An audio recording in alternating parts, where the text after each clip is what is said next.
News కాసేపట్లో గాంధీ భవన్ కు మంత్రి కొండా సురేఖ వెళ్లనున్నారు. కుమార్తె సుస్మిత వ్యాఖ్యలపై వివరణ ఇవ్వనున్నారు.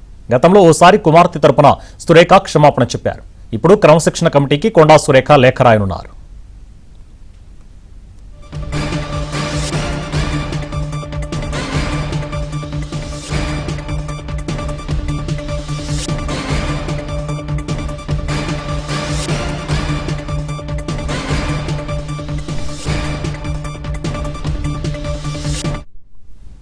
కాసేపట్లో గాంధీ భవన్ కు మంత్రి కొండా సురేఖ వెళ్లనున్నారు. కుమార్తె సుస్మిత వ్యాఖ్యలపై వివరణ ఇవ్వనున్నారు. గతంలో ఓసారి కుమార్తె తరపున సురేఖ క్షమాపణ చెప్పారు. ఇప్పుడు క్రమశిక్షణ కమిటీకి కొండా సురేఖ లేఖ రాయనున్నారు. ఇదే అంశానికి సంబంధించి మరిన్ని డీటెయిల్స్ మా కరెస్పాండెంట్ సిద్ధార్థ లైవ్ లో అందిస్తారు. సిద్ధార్థ, క్రమశిక్షణ కమిటీ నిన్న కొండా సురేఖకు లేఖ రాసింది.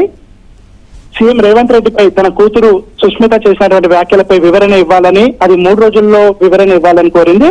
దీంతో కొండా సురేఖ లేఖ రాయడానికి సిద్ధమైనట్టు తెలుస్తా ఉంది. ఈ రోజు మధ్యాహ్నం లేదంటే సాయంత్రం వరకు ఆ లేఖను క్రమశిక్షణ కమిటీకి ఇవ్వనున్నారు.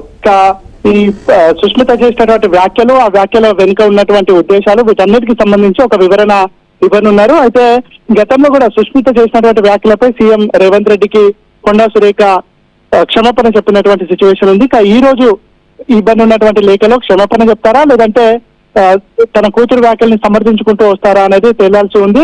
గతంలో కూడా ఇటు పరకాల నియోజకవర్గంలో వచ్చే ఎన్నికల్లో తన కూతురు పోటీ చేస్తుందని కొండా దంపతులు చెప్పారు. సుస్మిత పటేల్ కూడా వచ్చే ఎన్నికల్లో పరకాల నుంచి పోటీ చేస్తాము, ఈ పరకాల మా కంచుకోట అనుకుంటూ చెప్పినటువంటి నేపథ్యం ఉంది. ఈ రోజు ఈ ఇష్యూ అంతా పరకాల నియోజకవర్గంలో ఎవరు పోటీ చేస్తారు అనే అంశానికి సంబంధించే జరుగుతున్నటువంటి సిచ్యువేషన్ లో ఈ అంశంపై కొండా సురేఖ ఏ విధమైన వివరణ ఇస్తారో తేలాల్సి ఉంది. దాంతోపాటు సుస్మిత చేసినటువంటి వ్యాఖ్యలు ఇటు సీఎం పైన, కొంతమంది మంత్రుల పైన, ప్రభుత్వంలో జరుగుతున్నటువంటి అవినీతికి సంబంధించి పలు వ్యాఖ్యలు చేసినటువంటి నేపథ్యంలో కొండా సురేఖ దానికి సంబంధించినటువంటి వివరణలో ఏం పేర్కొంటారు, ఏం రాస్తారు, ఏం వివరణ ఇస్తారు అనేది ఒక సస్పెన్స్ గా కొనసాగుతుంది. సాయంత్రం వరకు లేదంటే ఈ రోజు క్రమశిక్షణ కమిటీ చైర్మన్ మల్లు రవి అందుబాటులో ఉంటే ఈ రోజు ఆ లేఖను ఇచ్చే అవకాశం ఉంది. డైరెక్ట్ నేరుగా ఇస్తారా, లేదంటే ఆన్లైన్ లోనే ఆయనకు లేఖ పంపుతారా అనేది మధ్యాహ్నం లేదా సాయంత్రం తేలే అవకాశం ఉంది. Right, thank you.